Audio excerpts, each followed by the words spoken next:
I'm here on the job site with Dale, who's a framing contractor. Hey, good morning. Dale traded up to Geico Commercial Auto Insurance for all his business vehicles. We're here where he needs us most. Yep, they sure are. We make it easy for him to save on all his insurance needs, all in one place, with coverage that fits his business and bottom line.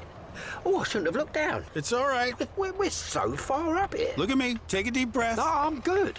So good. Get a commercial auto insurance quote today at geico.com and see how much you could save. It feels good to Geico.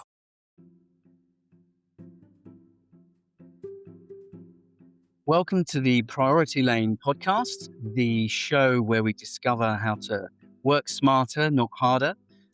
I'm your host today, Lawrence Dauncey, and I'm really excited about this particular session as it's a new series on the podcast called Women in Business. And I'm even more excited to welcome our first guest onto the Women in Business podcast, Jennifer Toon-Davenport. She is Managing Director of Forest Wealth Management. Aside from being, having a paper round as a young girl to being a qualified lawyer, working across continents in business development and recruitment for financial services industry, she's done a whole host of things. So I'm really looking forward to chatting to Jen, and she's with us now. So welcome, Jennifer. It's great to see you. Hi, nice to see you too. This is my first podcast, so Well, nothing to be nervous about. I always thought I'd be better on radio. Well, I have the face for radio too, so we'll okay. Not that you do, by the way. Take that back. Listen, I'm just going to kick this off. So, when we had a chat the other week, I was intrigued to know that how diverse, I suppose, your career has been. Starting as you told me, doing a newspaper round, which is I think is great. It's a great start. So what I wanted to know is, aside from your degree in law, and I don't think you've ever practiced. Is that correct? No, just did my LPC Okay. and then straight off. So what attracted you to the financial services side of things? I think at first it was a bit finding yourself, getting to travel. It was definitely the getting on a plane and going to see the world. Okay. Feeling like a grown up. When you first start out, we all know that you're going through the airport and you feel, very grown up and mature. Now you're like, oh God, I've got to be there 3 hours before and I've got It's 3 true. meetings to do, changes. Yeah. But, it was a chance to see the world and work whilst doing it. So, Okay. yeah. And so did you have did you have a mentor at that time when you kind of your first foray into that No, world? I just Okay. kind of fell into it and I was not very prepared. I turned up to Abu Dhabi in August. I think it was nearing close to 50 degrees. And I had like a woolly coat with me, all these warm clothes, because for some reason I thought it was going to be cold. But Okay. I'd been a bit busy at Leeds Festival the weekend before, so I hadn't done much preparation. So that was a life lesson learned and a quick trip to Carrefour at the time, which was where my budget had stretched to go and buy Right. some cooler clothing. Right. But so that, I don't know, I think that speaks volumes about perhaps your drive, your personality, that you hadn't done any prep effectively, and you've just decided to just jump into a role that, like you say, you hadn't really perhaps thought about. I mean, where does the drive or ambition or no fear come from? I always think, what's the worst thing that can happen? And your day to day is only as bad as you let the next day be. So if you're willing to work and, there's always jobs out there. Like I would be quite happy. I've said this to loads of people. If my kids needed it now, I'd go and stack shelves. I'd go and do it. There's always work. And if you work hard, there's always rewards. So just a little bit of blind faith. Like as long as you're busy Yeah. people, that's kind of, if you stay busy and you take chances, you know. Okay. So that's for me, taking the chances or perhaps seeing opportunities where maybe others don't. That's a true entrepreneurship style. So I'm intrigued to know, is that something that came naturally to you, or did your parents kind of give you that drive? I think my parents did something better than that. They gave me the security. So I was always all right as who I was. As long as I was Okay. kind and I did the right thing, I could try anything. They were always like on the sidelines. They still are. They're like the biggest cheerleaders. You can always come home. Go Okay. out there, make your mistakes. Don't ever hurt anyone. Do the right thing, and the door is always open. And they That's stick by that, which means that you've got a safety net, which means, and a foundation. And there's people you can pick up the phone to and go, "Oh, I'm not quite sure about this." And they are bluntly honest. So, which is a good thing. They'll be like, "Well, trust your gut. If it doesn't sound right, it doesn't feel right, then don't do it." okay. Great. So, Okay. I was very lucky in that regard. So that's for you, obviously having, a structured and balanced support, network is a key thing then for your success, which is clear, which is great. Yeah, and, like, my mum's fierce as well, so she was a single mum. My dad's heavily involved, so it was great, but, she was taking us on trips to Australia, and we wanted to go and learn about the Romans at school, so she took us to Rome on her own. She was, you know, quite a figure to follow. Nobody, intimidates her. She always is like, "It's the right thing to do, I'll do it." So she is someone that, you look at her and you're like, "I've got to match that. I've got to try and be at least part of the woman that she is." Yeah. No, well, that's incredible to hear, and she does sound extremely dynamic without a doubt. So, and I imagine you probably, in your personal life as well as business life, you've obviously adopted the similar traits, I imagine. Yeah, she's all very much about the family, and if you can open the door to people, you do it. If you can help, you do it. You know, and we've got this motto and we have it now with our kids, and it's like, "In a world where you can be anything, be kind." And that's like a family thing. And Okay. you don't need everything. You don't need to look at what everybody else has got. You need to look at what's important. And then what you realize is lots of things aren't important. Okay. It doesn't matter. And sometimes you get life shocks that remind you, and you have to kind of think, you can go, "Oh, this is a really bad thing that's happening to me right now." Or you can go, "This is helping me to align to back where I need to be, because I'm shocked because it's out of my comfort zone, but I'm going to use it to pull me back into where I need to be," because everybody wanders off path at times or doesn't look at everything. Everybody makes mistakes. Everybody's been scammed Yeah. before or ripped off. Everybody's not been paid. And you can either focus on that, or you can move forward and go, "Right, that's a lesson learned. I'll put it on like a scout badge and I'll go forward." That's a good analogy. How many badges have you got? Far too many. That's good. I like that. That's great. A scout badge is fantastic.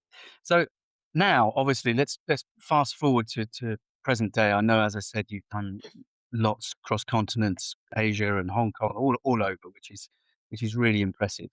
Um, but now, in your role as managing director for Forest Wealth, um, I mean, how do you describe your leadership style, and has it evolved to be different from your male counterparts that you know?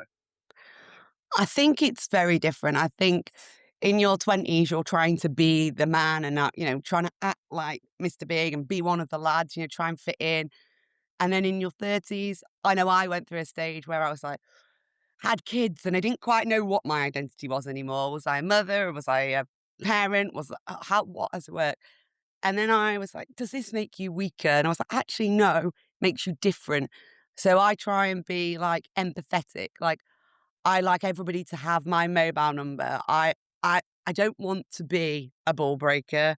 I don't want to focus on figures and things like that. I want to focus on the people that work for me and making sure they're happy and they're secure and they've got a good base, because that's how I've kind of done it in life. I had that good base and I had people that would listen and not judgment, but you could ask the silly questions. I always say to everybody I speak to, don't be afraid to ask the silly questions, because they're the ones that are important to you, but you don't want to look like you don't Mm, know. But if you don't know something, the only silly right. thing is to not ask about it. So I think, men have great qualities. And, I'm really lucky because I'm married to Ian and he's a leader in his industry.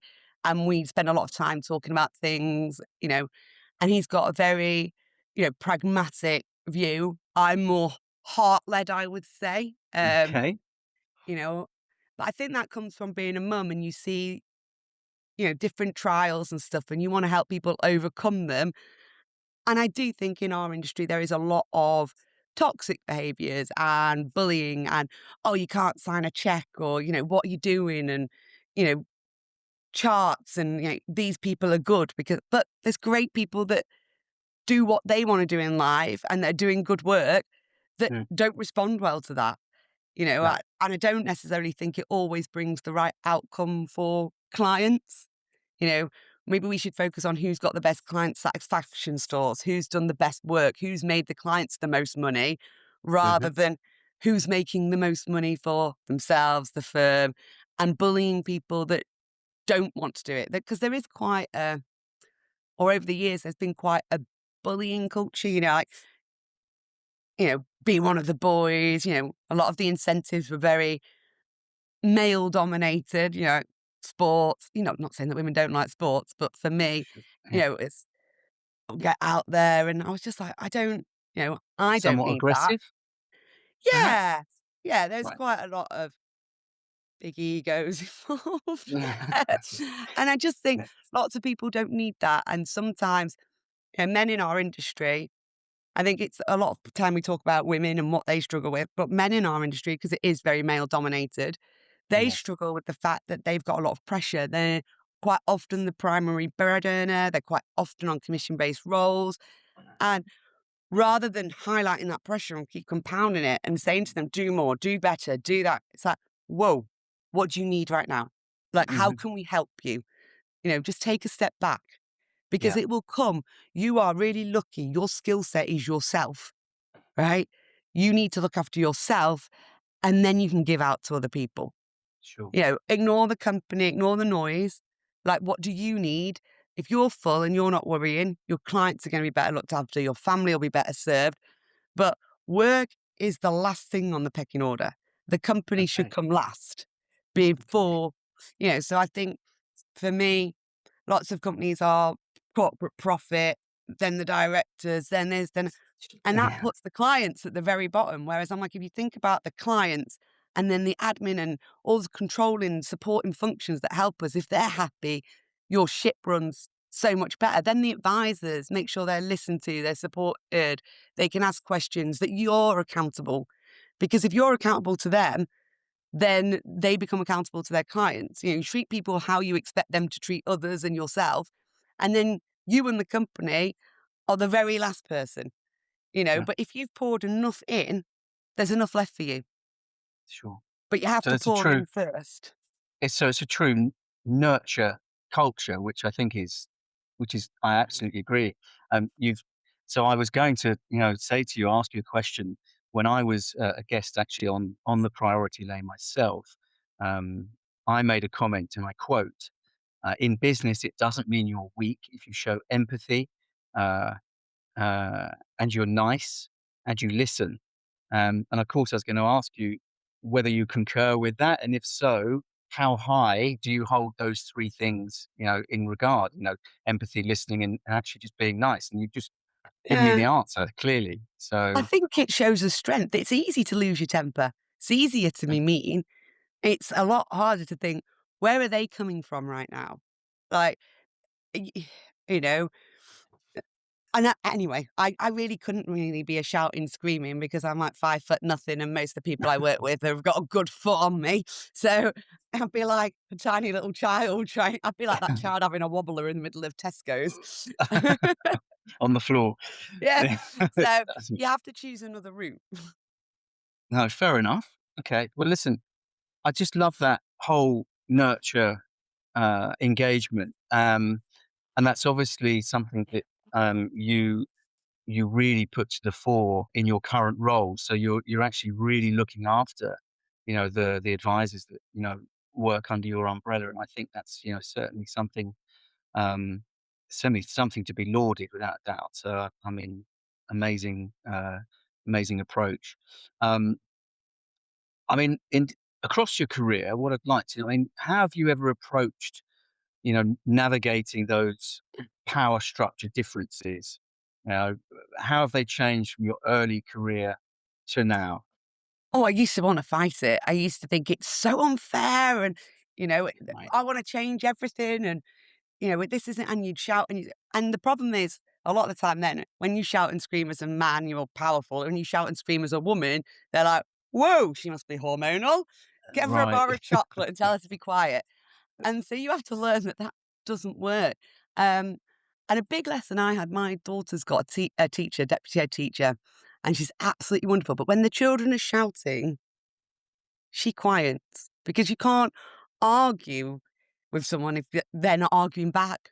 It's incredibly hard if you just Sure. sit there and go, okay, these are the facts, but, I'm not going to scream and shout. We don't need to call each other names. And that's a lesson to learn that, not being aggressive is as powerful sometimes as having that aggressive personality. And those personalities are good in some ways because they are powerful and they're, addictive and you want to follow them. But Sure. you have to learn as well that you maybe don't have that, I'm not going to be banging on my chest and walking up and down. Like, Yeah. so, but you do try it first. You try and fight it and you try, and then you just get yourself in a tiz. Yeah, it's true. And That's you can't change some things. So you have to learn to adapt.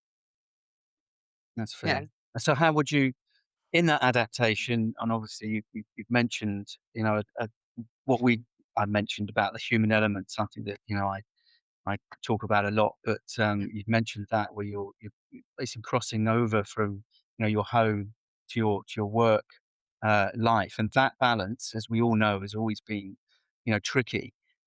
Probably more so for women, as as you pointed out, that the men were generally seen as the breadwinner, that sort of thing. But for independent, entrepreneurial women in business like yourself, how how challenging is that balance being, mum to managing director? I mean, how difficult is that? I mean, it's about building a village and working it and knowing what you can do and what you can't do.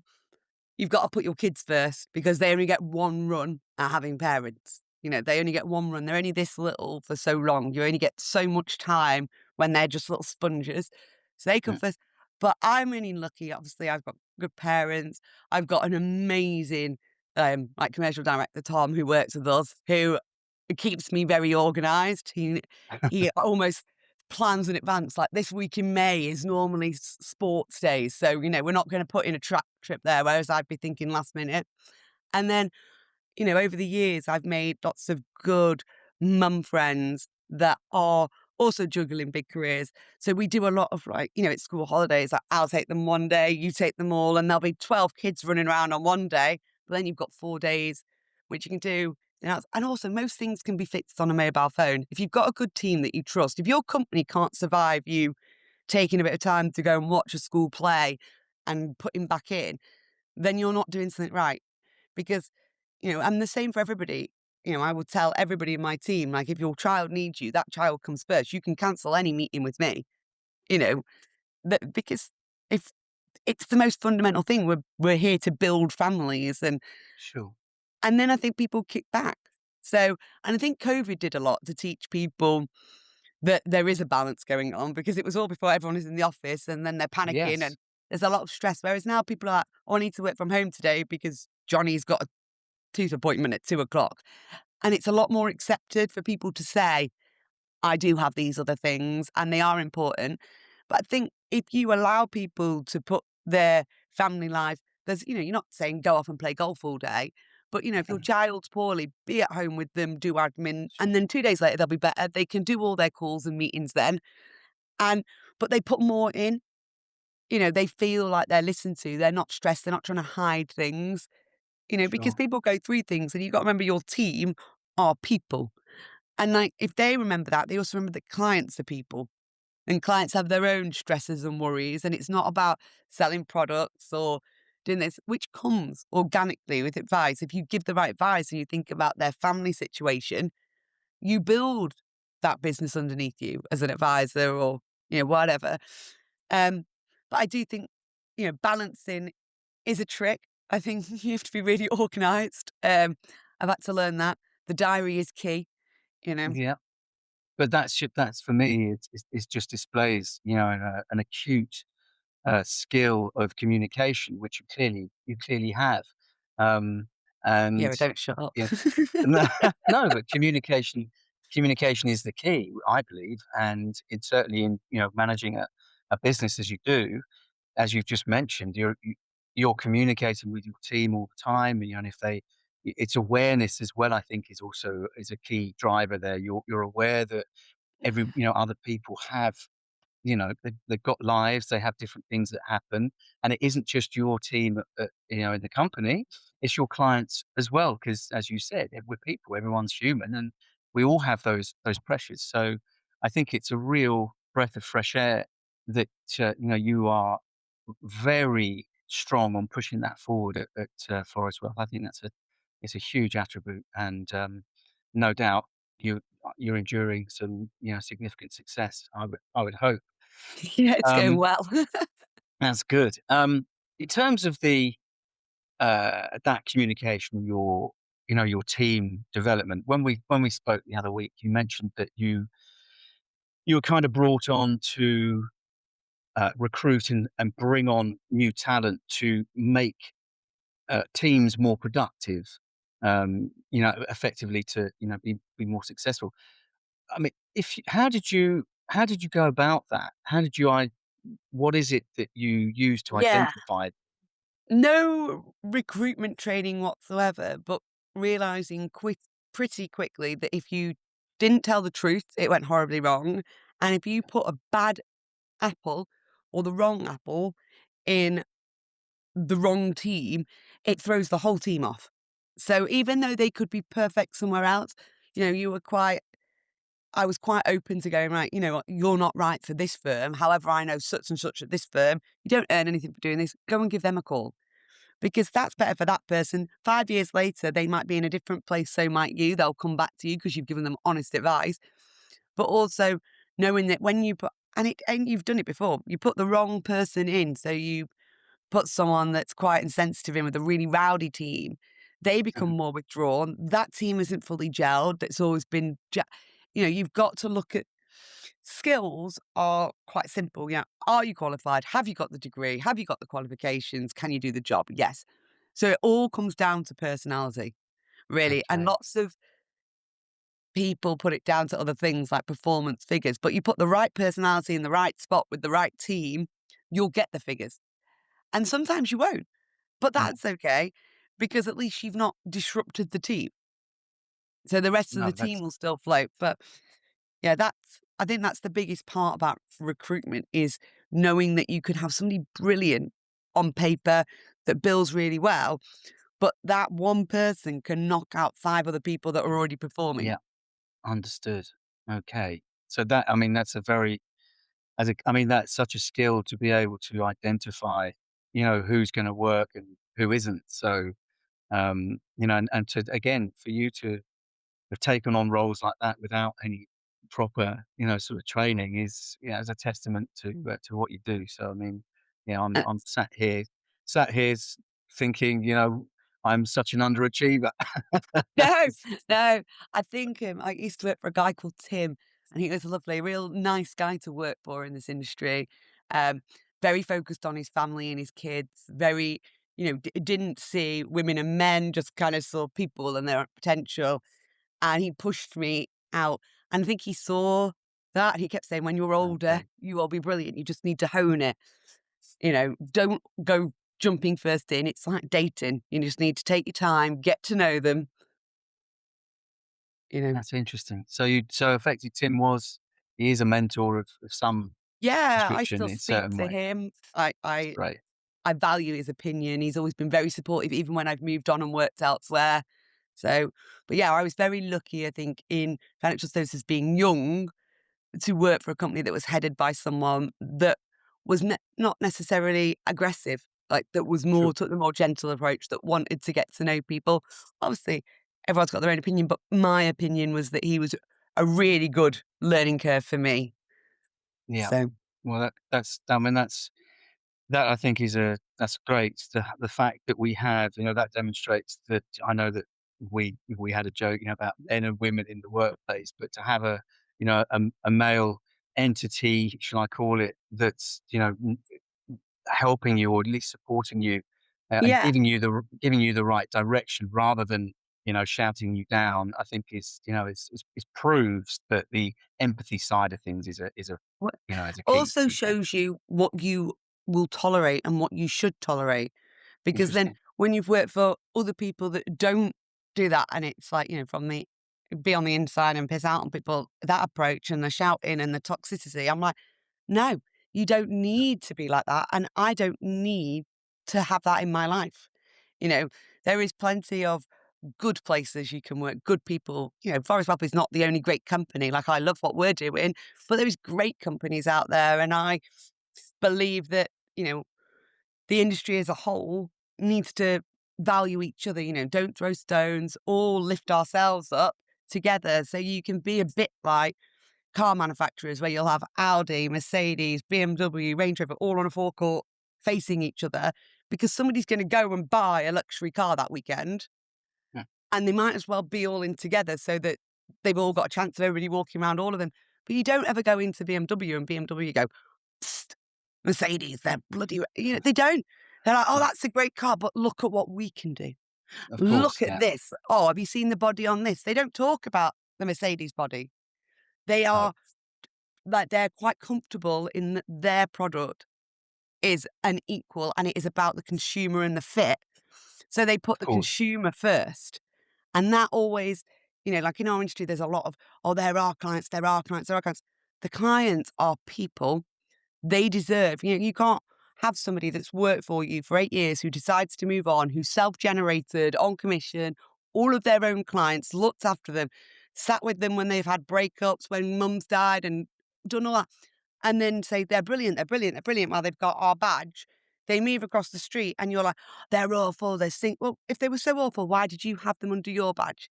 And what you're doing then is you are just putting the clients through turmoil. You Yeah. know, the advisors, I believe, should just say, "I'm leaving. If you want to go, you're with me." And the company should send an email saying, "Your advisor's Matt. We've had a lovely 8-year tenure with him. I believe he's moving on. If you don't want to go with him, the door is always open here. But whatever, we wish you the best and thank you for using such and such a service." Sure. And leave the clients out of it. Yeah. Because at the end of the day, you know, we go to work, this is our income, this is our day to day, but it's there forever. It's their Sure. families, it's their children's savings, it's their life insurance, it's their critical illness. And you go through stages. Like our advisor, has been through us through hard times, tough times. He knows us. He knows how myself and Ian work. He knows how many times he has to chase for paperwork. He knows he has to send it to us in paper form because even though we've got a printer, we won't print it off. Right. He knows to send Ian's part of his to the office because Ian will sign it there. He knows us. So for us, if it, just given somebody else, and it's all, it's not fair on the client. And that's from our perspective. And we know the industry. So I can't Sure. imagine clients that don't know it that then get pulled into these big fights. I'm like, stop it. Yeah. Just It'd be be enough confusing. on your own. Yeah. Yeah. So, in terms of that, generating that sort of business, you've obviously talked that, focusing on the client is a clearly key, but also your own team. Um, if I was to give you a scenario now, so if you were given, for example, you had 90 days to, let's say, generate some new business from scratch, what are the first sort of steps you would take? Oh gosh. Figure out It's like an firstly interview what kind of question. business. Yeah. Um, research. And then I do the old fashioned thing. I get on the phone. I, Okay. it, everything comes from hard work.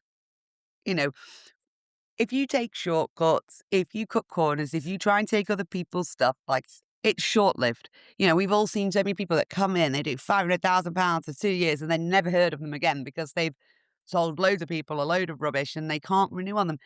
The biggest thing is to get on the phone, build trust, build rapport. And it might take longer than 90 days. It might take 180. It might take 3 years, but you'll do it properly and then it builds.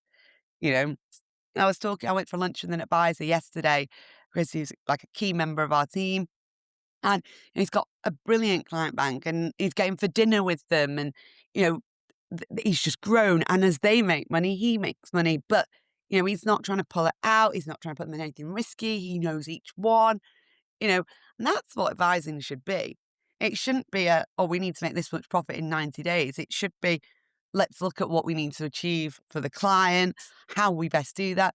Because if you serve, so for example, if I've got an advisor and he makes me 10% a year, every year, there's ups and downs, but 10% a year, takes fair charges. I can see it. I can call him when I need him. He's got all my policy documents if I ever need anything. I'm only going to feed into that, aren't I? I'm only going to refer people. You know, I'm only going to work with him more. Sure. People aren't out there going, oh, I've got great service, I'm going to go and shop around. People shop around when they're not happy. Correct. Yeah. Oh, I So see. if you just focus on that and you get on the phone and you speak to people, you know, people are always have big schemes and get rich quick schemes and products. And I'm like, yeah, just do what you want to do. No, that's sound advice. Something I wanted to ask, which I think I know the answer already, is um, imposter syndrome. Have you ever experienced that yourself? Oh I doubt. God, everybody has that. Like everybody, like I was That like, surprises today. me from you, really, No, because today I was like, oh you're my so God, together. podcast. Oh, I don't like this. I've only just started posting on LinkedIn. I got 30 odd thousand followers, and I've only started posting recently. I'm like, I don't know what they've all been following, but we'll get there. Um, it's hard to put yourself out there and go, I'm great. Like, because there's always things you can work on. There's always exams. Like, I'm trying to, at the moment, register for September's ICA level 8. Like, so you can keep working on yourself. Like, and there's things you don't know. Like, I've just started doing sign language. So I've done my British Sign Language level 1, and now I'm doing level 2. And I'm like, wow, these people are incredible. They can't hear to learn it, and yet they're fluent. And I'm like, wow. Like, and I go into those lessons, I'm like, wow, I'm not that smart. But, I think that's it. I think anybody that doesn't is lying to themselves, or they are overly confident and they Yeah, fall down then, and it's a bit yeah, too much ego. Like everybody is flawed. I see all these posts like, oh, I'm up at the gym at 4 a.m. and I'm such a nice person and all. I'm deeply flawed. Like, ask my husband, I don't put my shoes away. I drink far too much red wine. I love cheese. The gym would probably have a heart attack if I walked through the door. Um, I'm not a perfect mum. You make mistakes, but you can only, if you don't know that you're these things, you can't make any changes. sure. You've But got to have an alertness to yourself that you are, and everybody's playing imposter for a bit. You've got to learn things. you have to have a confidence, though, there, Jen, to. It isn't just about, for me, recognizing that there is personal development that you could do. It's having the confidence to try or do Yeah. that something. I mean, to be fair, I've stolen a phrase from Return of the Jedi where Yoda said to Luke Skywalker, "Do or do not, there is no try." And I love that. I like that. I've I never actually have watched a Star dog. Wars, but Okay, we need to talk. No, I've actually, so actually have a dog tag, which has that on it. Do or do not, there is no try, because effectively trying to do something, you are in effect doing. It is the act of doing. yeah, I think what people associate is success or not succeeding. And I think yeah. that's what I think as long creates as the you can feed stumbling block. yourself, as long as you can Right. feed yourself and you're clothed and you're happy, you're richer than so many people in the world. So give it a go. But a lot of it is building really strong foundations. So like mine's some of my parents, but my husband is wonderful. Like, he's supportive, and we always just think, you know what? It would be rubbish to be living in a caravan together. But as long as the kids are healthy and you know, we'd make do, you know, and it's about having that people that believe in you behind you. Like, I eat off his belief in me, and I know, like, when he's gone for jobs, I'm like, come on, he's my little like, well, oh, he's going to hate me for saying this, but cheerleader. Like, I've just put him in a dress on my first podcast. Um, but yeah, no, And some like, pom poms. that's important. Like, I've got friends that have got businesses as well. Like, one of my friends has just opened like beauty bar in Harrods, and I champion her, like, share it, like, and I get that back, and I get it from my husband, and So you do have imposter syndrome, but then you've hopefully got people behind you going, go on, Yeah, I get out understand it. there. Your support network. It comes back to that. So, I mean, talking about your friends, you got friends who are running other businesses and that sort of thing. How do you actively use your influence to help other women in an industry, not necessarily yours, but any that you know? How do you actively influence them? I think, gosh, I honestly don't know. I just try and be supportive, you know, Just try and be share there, I posts, suppose. just be there. Like, it's hard in our industry. We're so pit to go against each other. And I'm like, why? Like, Yeah. you can be great if you work at another firm, you can be great if you work at this firm, you know. And I think what we do need is to make it an environment where women are supported, like how those changes come. We're commission based and in the majority. What happens when women have children? Like, what are they going to do? Is there things in place? Have you got a service team that will look after their clients, still pay them their regular amount, and you swallow that cost as a business so they can stay in? But there isn't. Lots of businesses are like, off you go, try and juggle it. You know, Mm, and I think again for young people, we bring people in and their BDMs, they're on tiny salaries and 10, 20% survive. And if you make it, then you've got to do it all again and try and build your own client bank because we're not going to start you off with anything. And I'm like, the average age, I think we were discussing it, is late 50. yeah. What happens when everybody wants to Correct. retire? I mean, somebody's going to Right. have a huge book of clients, but we do need to focus on bringing young men and young women in and nurturing them more and making it long term because we get a lot of people that come in, do a couple of years and then leave, Sure. you Sure. know. But Yeah, yeah, that's how that you do that? stat that yeah, that stat we talked about the other week, that I think, off the top of my head, there's approximately 35,500 IFAs in the UK. The average age is 58, and 18% are women, and 5.7% are below 30. Okay. Yes. So my question would be to you, what is it the industry, or what can we do to get more women into the financial services industry? And how are you gonna be able to attract that talent? What is it you need to do? I think you've got to show them that people can do it. Like there is great women out there. We've got great women advisors. I know there's great women advisors in other firms, and I think it's only by showing people, you know, it's only by showing people that you can lead a company or you can head on or you can go out and be an advisor. You can't make them, but you can show them and then you can try and ease the path, and keep saying, well, actually, this would be better. And, you know, if they're training, don't want them to go out and meet men in their homes on their own, put them with family Uh, visits, yeah, yeah, or bring the clients to the office, work with them. Because that was one thing when my first company overseas, and I'm like, I don't want to go and meet random men in their homes. Like, I don't know, I'm young, I'm like, not so comfortable with that. And uh, it's a consideration when you're a man that you probably don't think of. So having more women in, they were like that. And women that are probably braver than me that actually went out and did that, whereas I chose the recruitment thing. But lead and then go, actually, you know what? We'll have this rule set. Or, for the first 10 meetings or so, they'll go out with another advisor and we'll do it like this. We'll have a check-in system so we know where they are and, different things, that other women will have thought of over the years. So effectively, so that sounds like to me, um, there's a lack of, I suppose, public knowledge about perhaps the industry and what it potentially could offer. Um, Yeah. my question would be to you: have you, either now in your current position or with any other firm that you've looked after, have you ever done, or do you do, like discovery days where you give up your time to, and you effectively use the company's resources to do a talk or promote something and try to attract? Have you ever done anything like that? Um, no, I don't. I've not really seen a lot of that focused at young people and women. There's a lot of let's bring in BDMs because they'll generate leads, Hmm. and not a lot of let's talk about it. I mean, like SJP have got the academy, which I think is Academy is there? great, Yeah. and I think that Yeah. more people need to discover that.